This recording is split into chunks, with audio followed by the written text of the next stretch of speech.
this and your favorite artist, well, you're not getting amused. This is self-critic reviews. Is this gonna get different clues? Open if it's on YouTube, yet he is getting no views. If you want some unbiased opinions, an analytic mind is worth billions. Yet he has been hiding his brilliance underneath this stifling diffidence. And if you don't like his opinions, go look for like-minded civilians to whine in the comment section and slap a dislike on his videos. Welcome to Self-Critic Reviews, and today Self-Critic is gonna review Aggretsuko Season 2. And if you have not seen this season or the series, I would say you're actually safe to continue watching this video, because this anime is a comedy, which means that it won't contain spoilers that will ruin your experience. And I will avoid saying anything actually spoilerish as much as possible.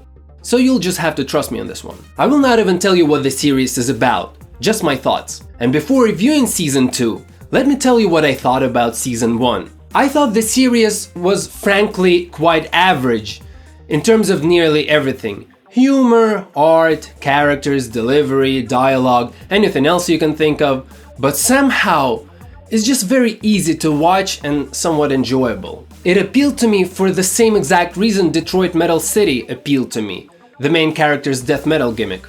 Kind and quiet outward appearance with rage and anger inside. Season 2 doesn't really steer away from this concept much, but certain things changed, or maybe I didn't notice them before, and not necessarily for the better. Season 2 added more characters to the cast and took screen time away from characters that were more prominently featured in the first season, like Haida, Feneko, Director Gori, and Miss Washimi. They still had screen time, but I felt like their story wasn't entirely told and should have continued. However, the series took a different approach. They added 3 other characters: Retsuko's mother, Anai, and Tadano.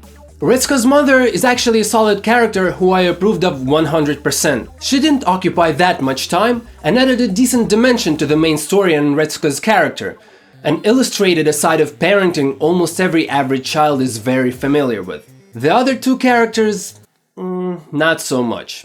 Anai started off as a decent living being who is polite, loud, and tries to do good on the outside, but has real saltiness inside him. The political correctness, workplace abuse thing, writing emails, it was all fun in the beginning, but got tedious pretty quickly. The character definitely wasn't written very consistently either, because the mood swings were too abrupt, frequent, and convenient, depending on the situation.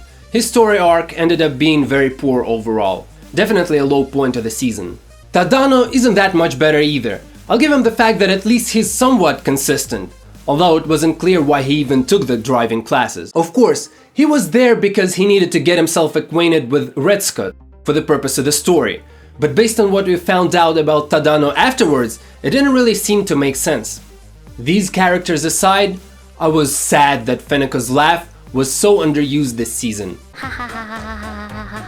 Haida's character barely had any significant roles to play for someone who was so important last year. The opening credits, right when the word rage showed up, which episodes tried to blend in with Retsuko's actual anger, was integrated rather poorly most of the time, and seemed very forced.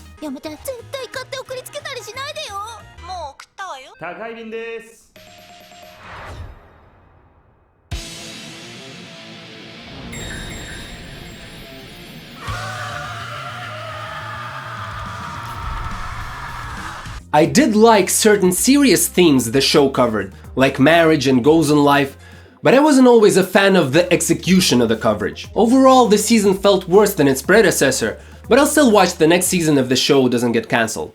Thanks for watching.